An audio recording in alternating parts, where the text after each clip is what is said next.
On this video, I am going to continue my study in the book of Job. We have stopped at chapter 19, verse 16.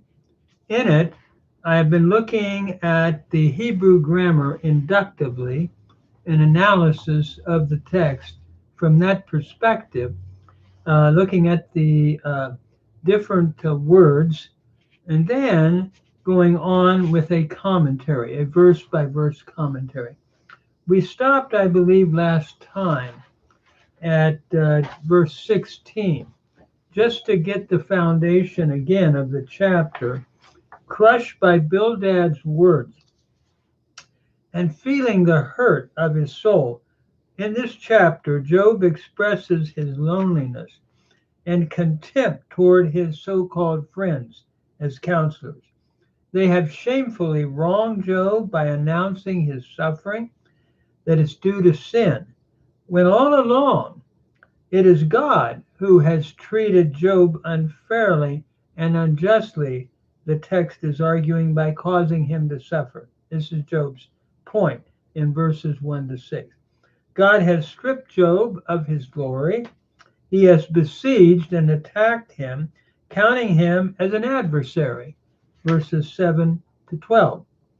God then, furthermore, has removed his family and caused Job to be abhorred by all those around him. And that's where we have been when we come to the verse that we're in, starting with now, verse 16.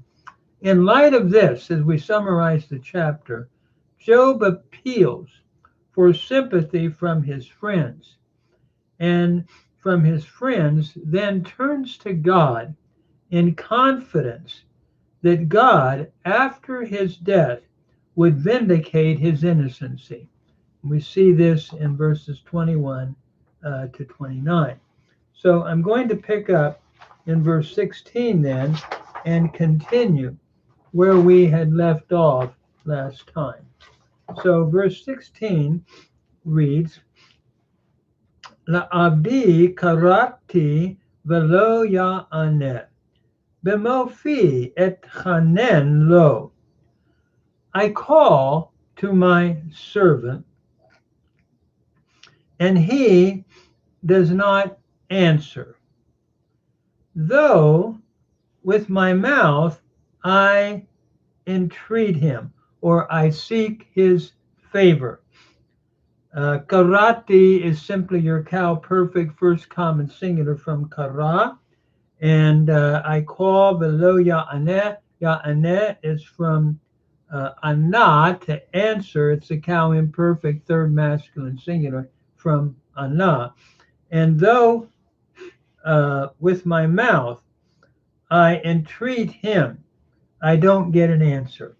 Et hanan is the hitpayel imperfect first common singular from hanan. Though I treat him with my mouth, I do not get an answer. And so what Job is saying simply is the servant in his household also refused to obey him. Even if he begs or entreats, his servant will not answer or listen to his orders. He must beg him to come to his aid. But even then, he refuses to listen. Furthermore, Job continues then in verse 17, Ruchi zara leishto v'chanoti livnei vitni. That is, my breath is abhorred by my wife, or to my wife, and I am loathsome to the children of my, we could say, of my tribe, or of my, of my tribe. Probably would be Bitni, is from Bitin, womb. So the children that I have brought forth, I am loathsome by them. Notice zara is from zur, the middle weak verb. It's the cow perfect third feminine singular from zur. My breath is abhorred by my wife, and it is loathsome I am loathsome, I should say, from Hanan, to be loathsome, a double ayin root. It's repeated, I should say, from Hanan. So it's the cal perfect third or first common singular from Hanan. I am loathsome to the children of my tribe,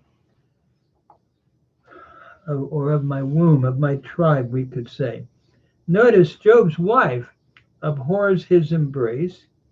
My breath is abhorred by my wife, he says, and he is loathsome in the eyes of his clan. So all this continues to intensify Job's despair. And then in verse 18, it continues, Gam avilim ma'asuvi, akuma vayadabruvi. That is, even little young boys despise me. I will arise, and they, or if we could say, let me arise, but they speak against me. Avilim would be like young boys despising me. Ma'asu, from ma'as, to despise, the cal perfect third common plural from ma'as. And let me arise, if I say that, akuma is a first person singular from kum, cal imperfect cohortative. So let me arise, and they then, even if I say that, they will speak against me. Vayadabru is the PL imperfect third masculine plural from dabar. Notice the shava followed by the pathak, and the doubling of the bait, the middle radical, indicates that we're looking at a PL stem. So what he's saying here is, in the East, the elderly were always respected for their wisdom. Though our culture finds this attitude unusual, the reverent attitudes of the young for the elders played a significant role in Job's culture. Job's position now has depreciated so much that even small children fail to respect him. When this, in the next phrase, Job was in no condition to stand. We could render it, if I stand up. When he tried and was unable to stand or arise to declare himself, he received abuse even from children around him. And so he's describing his plight. And then in verse 19, Te'avuni kol mate sodi, v'zeh ahavti nechpachuvi. That is, all of the men of my counsel, that would be my friends, abhor me. And this one, or this could be a collective singular, they that I have loved are turned against me. Nekpahu. Here we have te avuni, a PL imperfect third feminine plural, third masculine plural from ta'ah, to abhor. Here we have a PL stem. So all of the men of my counsel, which could be like intimate friends, they abhor me. They have abhorred me. We have the pronominal suffix in the ni here attached to this PL stem. And then they whom I love. This group, we could say, collective idea in zeh, the demonstrative pronoun, this group that I love Ahavti is the cow perfect first common singular from ahav. They are turned against me. Notice hafak is the root here. A nifal, a perfect third uh, person or third common plural from hafak. Even they have turned against me. And so all of the men of his counsel is literally the Hebrew here with mete sodi, mete meaning men of my counsel, two nouns in construct here. So all the men of my counsel, meaning his friends, with whom he shared confidentially, no longer stood by him in need. And he's been experiencing this throughout the whole book. So then in verse 20, we continue,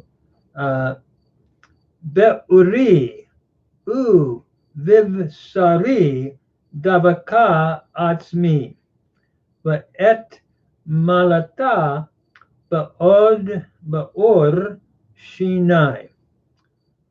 So I would render this, my bone has cleaved unto my skin and my flesh, or my skin and my flesh, my bone cleaves or has cleaved, and I am escaped, we could say, with the skin of my teeth, be'od shinai, or be'or shinai. With the skin of my teeth, I am escaped. Notice here, davaka is the cow perfect, third feminine singular from davak. So my skin and my flesh, it cleaves. My bone, I should say, it cleaves. Third feminine singular going with etzem from davaka. So my bone cleaves to my skin and my flesh, and I am escaped with the skin of my teeth. Et malata is the hit pael, imperfect first common singular from malat. Notice the et prefix indicative of the hit pael stem. So I myself am escaped with the skin of my teeth. And so Job is saying in verse 20, his disease has left him emaciated, and his bones showed clearly through his skin. Skin of my teeth here is a proverb. He had barely escaped with life itself, seems to be the thought. Although his body is in a horrible condition, he can still speak. Satan left him with the ability to curse God, so he's still able to speak. But it's like a proverb. I've just escaped by the skin of my teeth. We even use that proverb today often. So we move on then in verses 21 to 29, and Job now is going to talk about his confidence that God will someday vindicate him. So we pick this up in verse 21. Hanuni atem re'ai, ki yad Eloah naga'a bi. That is, have mercy, you, my friends, for the hand of God has touched me. Hanuni is from Hanan. It is a cow imperative, a masculine plural from Hanan, followed by the pronominal suffix first common singular. It's repeated twice. Hanuni, have mercy, you, my friends. For the hand of God, naga'a is from naga. It's the cow perfect, third feminine singular from naga. That is, the hand of God has touched me. And so what Job is saying here, before turning to God as his vindicator, he pleads with his friends to have mercy on him. Since God has punished him so severely without cause, he should at least have sympathy from his friends. Instead, they have added to his persecutions with their cruel speeches. So he makes an appeal to them. And of course, he's not going to get much response that would be helpful.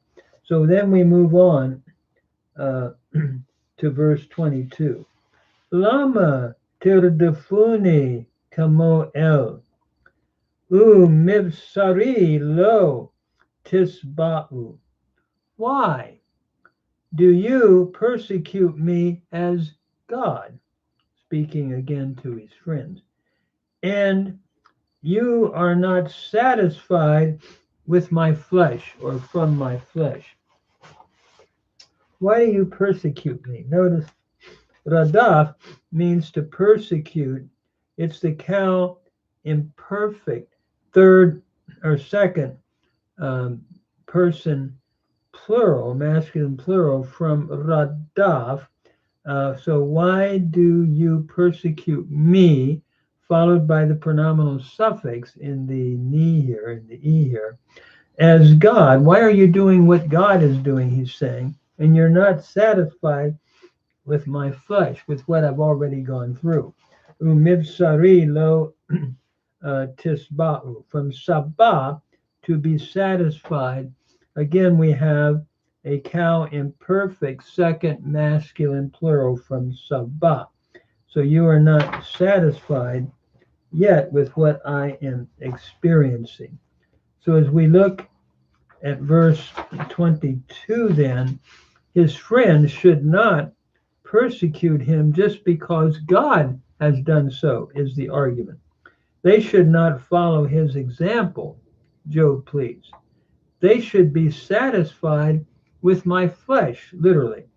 The phrase is idiomatic, meaning that Job's friends never get fully satisfied of slandering him. They keep on slandering him.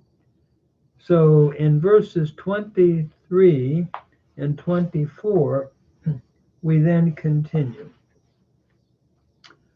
Mi yatain a foe, vayikatavun milai.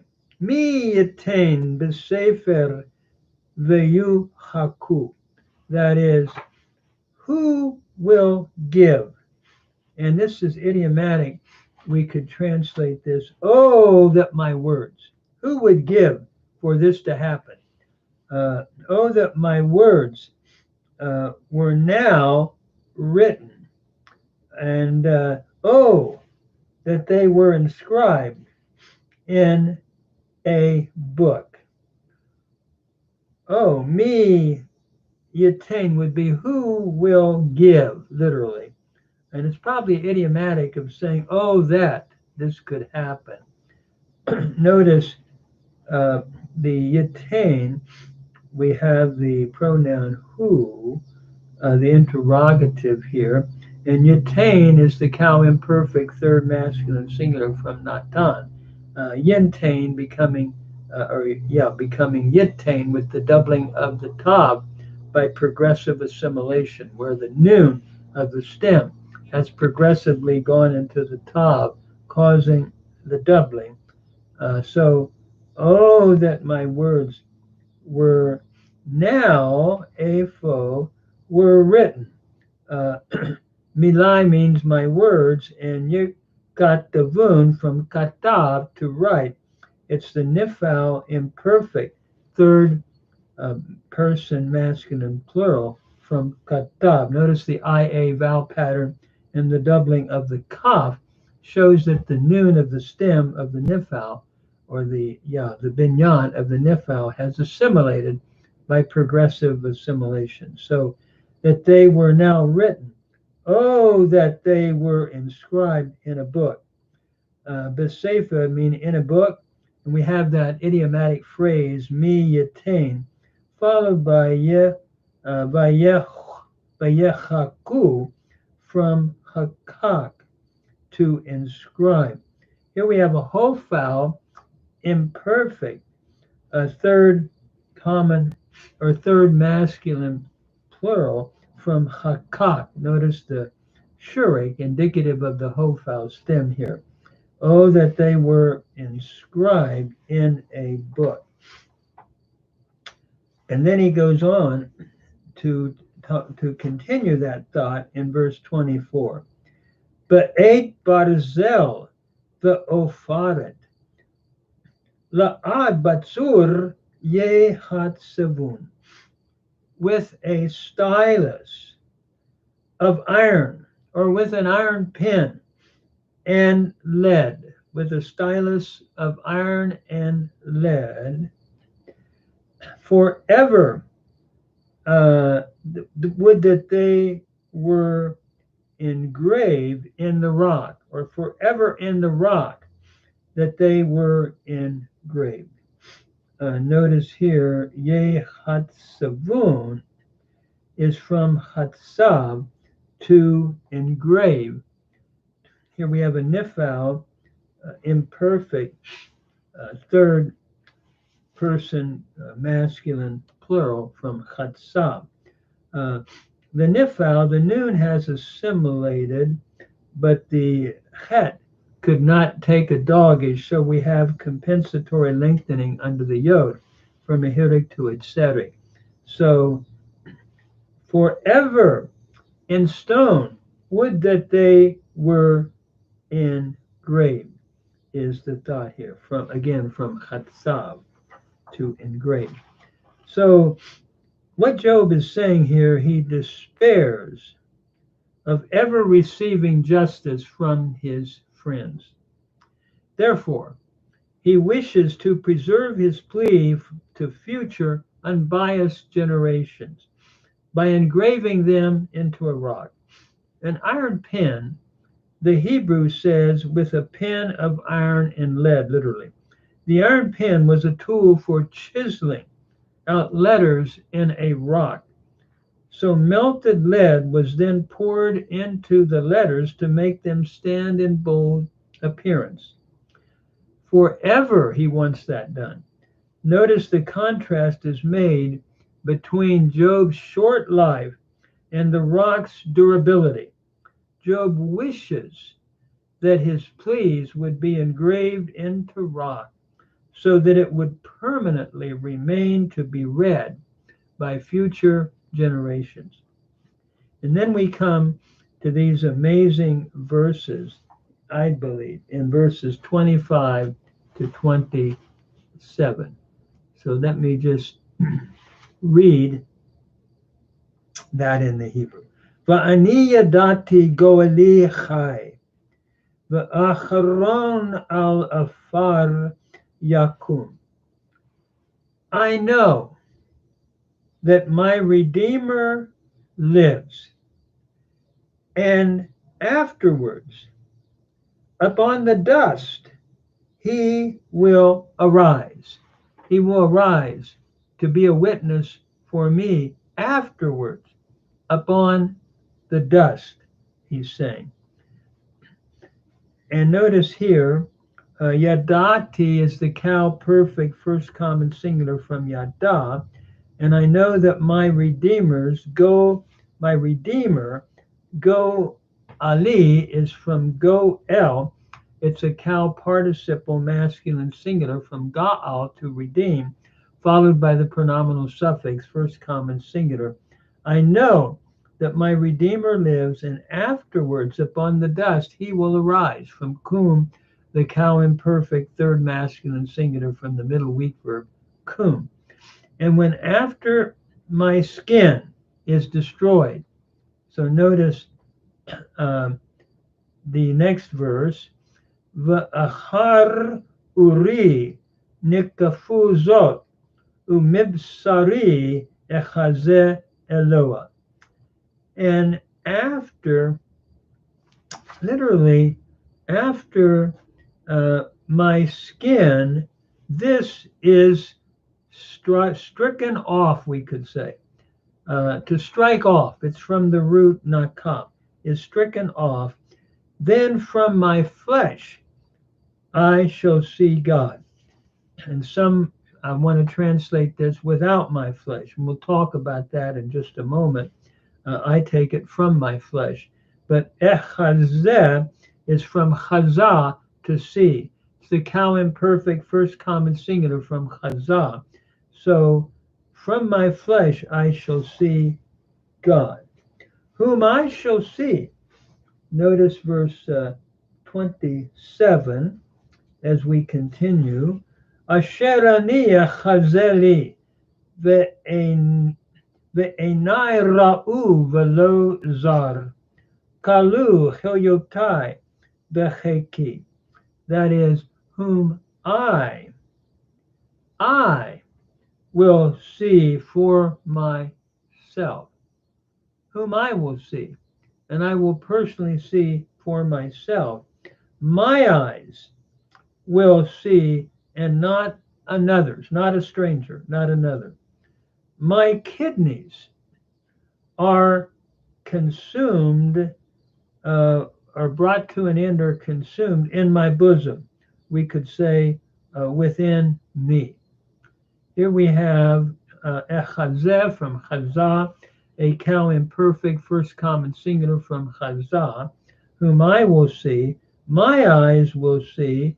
Ra'ah is the root, the cow perfect third person common plural from ra'ah, a lamed hay verb where the hay has elided, whom I shall see and not another. My kidneys, hilyotai, is the feminine plural for kidneys, hilyot, and then we have the pronominal suffix and the I, personal pronoun, first common singular, put to a plural feminine form here. My kidneys are consumed within me.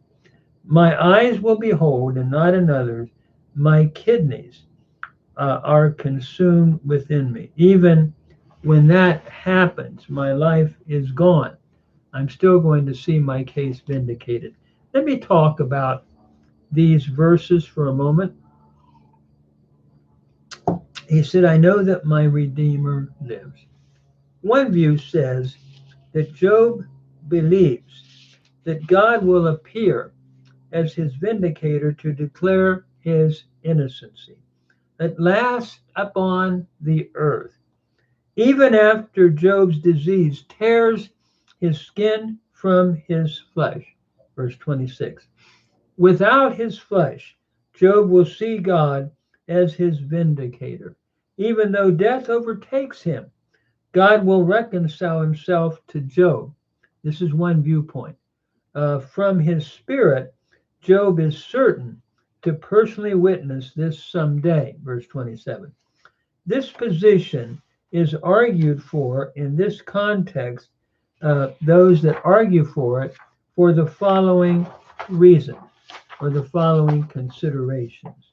Number one, in 16:19 to 22, 17:3, 31, 35 to 37, Job expresses his confidence that God will vindicate him in the end. Also, in verses 14:7 to 13, the author expresses the fact of the permanent state of death and does not seem to view a resurrection after it. It could sooner conceive of the heavens disappearing than a resurrection, was argued in 14:12. Number three, the New Testament in no place relates this passage to the Messiah. It was first applied by Origen, an early church father. This view would then we could say, see the author of the book of Job as writing without the later revelation of the New Testament and even part of the Hebrew scriptures like Daniel 12 and Isaiah 26. of a physical resurrection, which was revealed then later than Job, and was then fully revealed in Christ's resurrection in the book of Hebrews, chapter 2, verses 14 to 18. A second possible interpretation would be to view the vindicator as the Lord and view Job as witnessing this in a literal resurrected body. Even though he would die from his flesh, he would see God as his vindicator. Verse 26. This would be something that Job would personally witness. Even my eyes will personally witness from his own flesh and eyes. Verse 27. In support of this view, the following arguments might be given. Number one, this also agrees with chapter 16, 19 to 22, 17:3, and chapter 31, 35 to 27, that God would later be his vindicator, the same point we made in the previous point of view. Also, number two, even though Job, from an observational standpoint, expressed the thought of the permanency of death in chapter 14, verses 7 to 13, he seems to express a ray of hope in a later resurrection in chapter 14, verse 14. It may be then that 19, this passage, 25 to 27, is a further amplification of that hope in the progressive development of Job's argument. If such be the case, then this would be a high point in Job's development and expectation, as well as the earliest reference in the Hebrew Bible to a resurrection after death. That would be my personal take on it, that Job has moved into an anticipation of a bodily resurrection. From my flesh, I will see it, not without my flesh. I would take that understanding myself, that it is Job breaking through the darkness and seeing the hope of a resurrection. And then, of course, Daniel 12, which I take to be early, not necessarily in the intertestamental period, and also Isaiah, the text we referred to, Isaiah 27, and of course the New Testament, where Christ conquering death gives that answer that there will be life after death, and he reigns as the victor over death. And Paul says he must reign until he put all enemies under his feet, and Christ at the right hand of the Father, and that will happen at his second advent. Death will then be no more, that final enemy. And this is a beautiful hope that Christ can give us through our faith in him. So as we move on then to verse 27, we continue. Asher ani echazeli, whom I shall see, and ve'eni ra'u ve'lo kalu choyotai becheki. I had already talked about that. Whom I will see. Again, I'm seeing the emphatic emphasis on ani, I will see. Anai, my eyes, ra'u, will see, and not another. And even though my kidneys are destroyed within me. And so I think we come now to the next verse. I think the thought here, we're now going to see in verse 27, or 28, I should say. Let me just say one more word about 27. God will no longer, Job is saying, be a judge who is causing Job to suffer, but will be the one to deliver him from the charges against him. Presently, Job views God as a stranger because God will not listen to his pleas, We saw this in chapter 16, 21, 13, 3, and then in 19, 7 to 8. But he has a glorious hope. My kidneys, we could translate it, yearn within me. It depends on how we translate that phrase. My kidneys are consumed within me. If we translate it that way, it's looking at possibly his death, but they're consumed with yearning is another way of possibly understanding it. And if that's the case, Job eagerly awaits the day when he will be vindicated, even though he does not expect it to be during his present life. And for a cross-reference to that, we might see Psalm 84:2 and Psalm 119:81 addressing that same thought. So then in verse 28, it reads, Ki tomru ma nirdaf lo, b'shorish davar nimsavi. If you say, how will we persecute him? In that you are seeing that the root of the matter is found in me, and the root of the matter is found in me, literally. Ki tomru is from amar. It's the cow imperfect, second masculine plural from amar. If you say, how or with what shall we persecute him? Nirdaf is the cow imperfect, first common plural from radaf. How we persecute him, or how will we persecute him? And the root of the matter is found in me. Nimsa is from matzah, a nifal perfect, third masculine singular from matzah. And here it seems to be saying, Job warns his friends that if they persist in their persecution of him, believing that the root of the matter is found in Job and in his sinfulness, that they should be afraid of God's judgment when it comes. Job reminds his friends that they are in danger of being punished by God's wrath then. So how are you going to go on persecuting me when basically saying that the matter is in me when it's really not? I think that's the thought here. The root of the matter is found in Job, and in his sinfulness is what they're saying.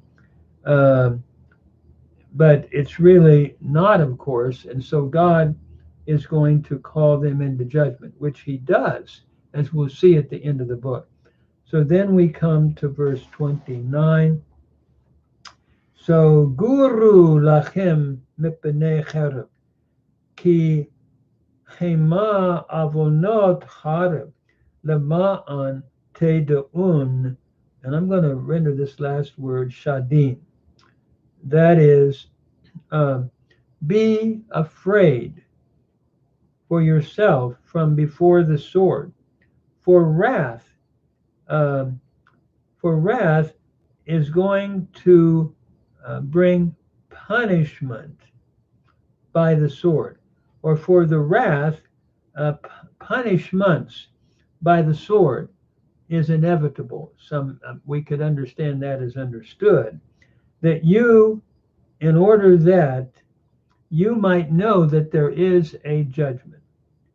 Notice here, guru, stand in awe, from gur. It's a cow imperative masculine plural from gur. Stand in awe from before, or be afraid of the sword.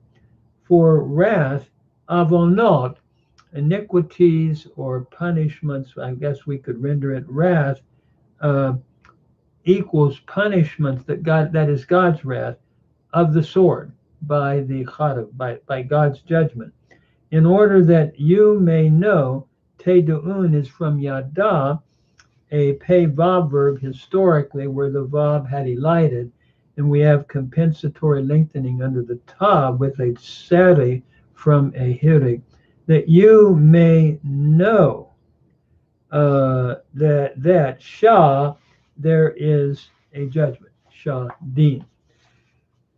So in looking at this particular text, Job now concludes by warning his friends that if they persist in their persecution of him, believing that the root of the matter is found in Job and in his sinfulness, that they should be afraid of God's judgment when it comes.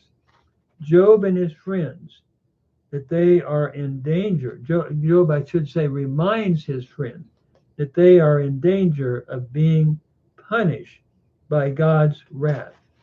So, when punishment comes, when vindication comes, judgment must come with it. God's anger will be shown to Job's friends, as this does happen at the end of the book in chapter 42, verse 7. So I'm going to stop there.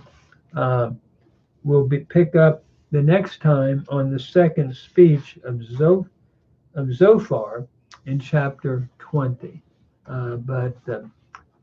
Thank you for listening. Anyone that's listening, I hope this is helpful.